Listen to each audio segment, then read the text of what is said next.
السلام علیکم ورحمۃ اللہ وبرکاتہ۔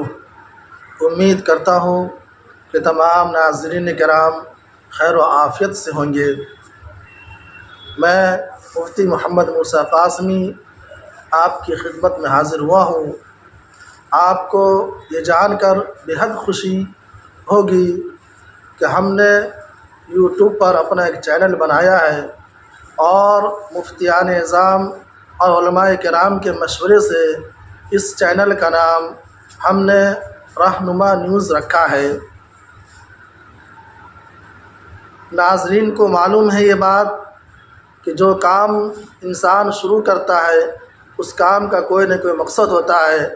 آدمی اپنا ہر ایک کام کرنے سے پہلے مقصد طے کرتا ہے، انجام کو طے کرتا ہے، تب جا کر وہ اس مقصد کو پیش نظر رکھتے ہوئے اپنے کام کو آگے بڑھاتا ہے۔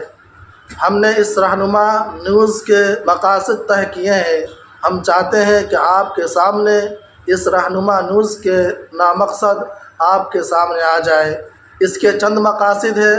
پہلا مقصد یہ ہے کہ اس رہنما نیوز اس چینل کے ذریعے دینی مسائل کو نشر کرنا اور اسی طریقے سے آپ کے جو سوالات آئیں گے ان کے جوابات فقہ کی روشنی میں اور مدلل جوابات آپ کو عنایت کرنا۔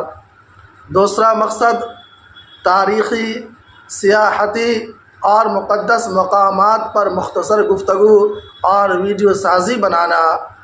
تیسرا مقصد حالات حاضرہ پر تبصرہ کرنا کہ اس وقت ملک اور دوسرے ممالک کے حالات کیا ہے، کیا چل رہے ہیں، حالات کیسے ہیں، اس کو آپ کے سامنے پیش کرنا۔ اس چینل کا چوتھا مقصد دینی، ملی، سماجی، رفاعی اور سیاسی شخصیات اور تنظیموں کا تعارف اور ان کے کارناموں کو بیان کرنا۔ اور پانچواں مقصد ہے دنیاوی معلومات اپنے شائقین کو فراہم کرنا۔ ان مقاصد کے تحت ہم نے اپنا چینل رہنما نیوز بنایا ہے۔ آپ سبھی حضرات سے درخواست ہے کہ آپ ہمارے اس چینل رہنما نیوز سے جڑ جائیے اور سبسکرائب کریں اور شیئر کریں تاکہ اس کی ویڈیو آپ تک بر وقت پہنچ جائے اور آپ سے استفادہ کر سکیں۔ انہی باتوں کے ساتھ میں آپ سے رخصت ہوتا ہوں۔ السلام علیکم ورحمۃ اللہ وبرکاتہ۔